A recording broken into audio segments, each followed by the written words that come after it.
안녕하세요. 들으면 들을수록 도움이 되는 경제도우미입니다.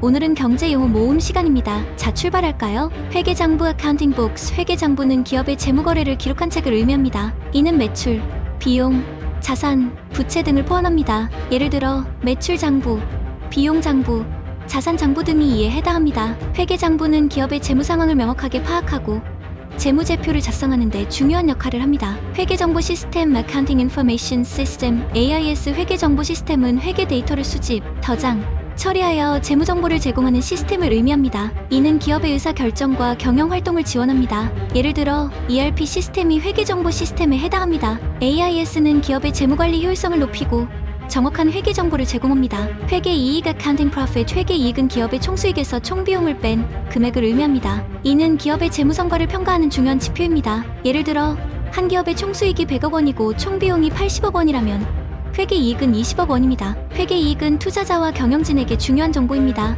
회계기준 Accounting Standards. 회계기준은 재무제표 작성과 회계 처리에 있어 지켜야 할 규칙과 지침을 의미합니다. 이는 회계정보의 일관성과 비교 가능성을 보장합니다. 예를 들어 국제회계기준 IFRS의 대표적인 회계기준입니다. 회계기준은 기업의 재무 상황을 정확하게 반영하고 이해 관계자들에게 신뢰할 수 있는 정보를 제공합니다. 회계부정 Accounting Fraud. 회계부정은 기업이 재무제표를 조작하여 실제보다 좋은 재무 상태를 나타내는 행위를 의미합니다. 이는 투자자와 이해 관계자를 기만하는 불법 행위입니다. 예를 들어 매출을 과대 계상하거나 비용을 축소하는 행위가 회계부정에 해당합니다. 회계부정은 법적 처벌을 받을 수 있으며 기업의 신뢰도를 심각하게 훼손합니다. 회수기간 Payback Period. 회수기간은 투자 비용을 회수하는데 걸리는 시간을 의미합니다. 이는 투자 의사결정의 중요한 지표입니다. 예를 들어 한 프로젝트의 초기 투자 비용이 100억 원이고 연간 순이익이 20억 원이라면 회수기간은 5년입니다. 회수기간이 짧을수록 투자 리스크가 낮아집니다. 회전율 Turnover Ratio. 회전율은 재고나 자산이 일정 기간 동안 얼마나 자주 교체되는지를 나타내는 지표를 의미합니다.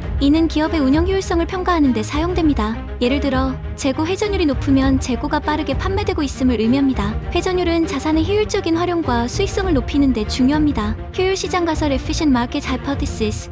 EMH. 효율시장 가설은 금융시장에서 모든 정보가 즉시 반영되어 자산 가격이 항상 공정하게 평가된다는 이론을 의미합니다. 이는 투자자가 초과 수익을 얻기 어렵다는 것을 강조합니다. 예를 들어 주식시장이 효율적이라면 새로운 정보가 공개되자마자 주가에 반영되므로 투자자가 그 정보를 이용해 초과 수익을 얻기 어렵습니다. 이는 시장의 효율성을 높이는 데 기여합니다. 희석효과 Dilution Effect. 희석효과는 주식 발행으로 인해 기존 주주의 주식 가치가 감소하는 현상을 의미합니다. 이는 주식 수증가로 인해 주당순이익이 감소할 수 있습니다. 예를 들어 기업이 새로운 주식을 발행하면 기존 주주의 소유 지분이 희석되어 주식 가치가 하락할 수 있습니다. 이는 기존 주주의 이익을 보호하기 위해 신중하게 관리해야 합니다. 희소자원 Scarce Resource. 희소자원은 수요에 비해 공급이 제한되어 있는 자원을 의미합니다. 이는 경제활동에서 중요한 고려 사항입니다. 예를 들어 석유, 천연가스, 희귀금속 등이 희소자원에 해당합니다. 희소자원은 가격 상승을 초래할 수 있으며 효율적인 자원 배분이 필요합니다. 반복해서 들어보세요.